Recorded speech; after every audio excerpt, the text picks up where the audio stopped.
তো গরমের মধ্যেও সকাল 12টার সময় আমাকে আর মাকে যেতে হলো বাজারে। কেন যেতে বললো সেটা জানাচ্ছি, তার আগে বলো তোমরা সবাই কেমন আছো আর আমার ভিডিও তোমাদের কেমন লাগছে। তো অনেক দিন ধরেই যাবো যাবো করছিলাম, বাট ওই যে হয় না, সময় থাকে টাকা থাকে না, টাকা থাকে সময় হয় না, তার উপর আবার ইচ্ছে করে না, কত রকম মুড সুইং। তো মেয়েদের মতো 14 রকমের মুড সুইং সবসময় লেগেই আছে। তো আজকে সকালে মাকে বলছিলাম, আমি তো 2-3 দিন ধরেই বলছিলাম, তো আজকে মা বললো যে চ তাহলে যাই, অনেকদিন ধরে যাবি বলছিলি। আর ছেলেদেরকে একটা কথা বলতে চাই, ভাই তোরা যদি মেয়েদের মুড সুইং সহ্য না করতে পারিস তাহলে গার্লফ্রেন্ডও বানাস না আর বিয়েও করিস না, কারণ মুড সুইং যে কি একটা জিনিস যেটা আমি নিজেরটা ফিল করি।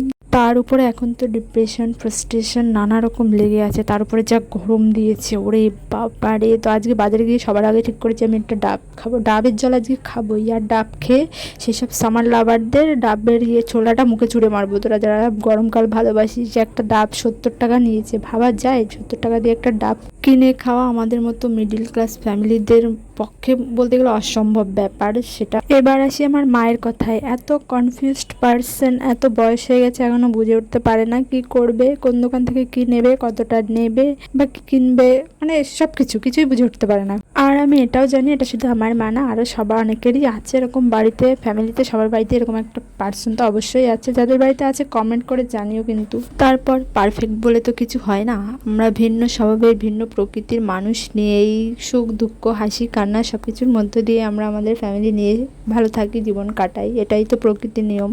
আর সত্যি বলতে মা ছাড়া তো যেন দুনিয়ায় অচল। আমি আমার নিজের কথাই বলছি না, আমার মা যদি 2 দিন বাড়িতে না থাকে আমি যেন চোখে সর্ষে ফুল দেখি, কি করব কখন কি, মানে ভালোই লাগে না একদমই। মায়েরা যেমনই হোক সেটাই পারফেক্ট, আর তারা ছাড়া যেন সংসার সব কিছুই একদম বেকার লাগে। তো আমি আর আমার মাও দুপুর রোদ্দুরে ভরপুর সময় কাটালাম, বাজারটায় ঘুরে ঘুরে সব কিছু দেখলাম, নিজেদের মতো কেনাকাটি করলাম। আর আমরা যখনই বাজারে আসি, আমি কিছু কেনার থেকে আমার বাড়ির লোক বা মা যদি কিছু কেনে আমার যেন বেশি ভালো লাগে, যখনই আসি তখনই আমি মাকে বলি যে কম হোক বেশি দাম হোক, যে একটা শাড়ি নিয়ে নাও, পরতে যা পারবে এখানে ওখানে, বাড়িতে যাও বাড়িতে বসে পড়তে পারবে, এখানে ওখানে যেতেও পারবে।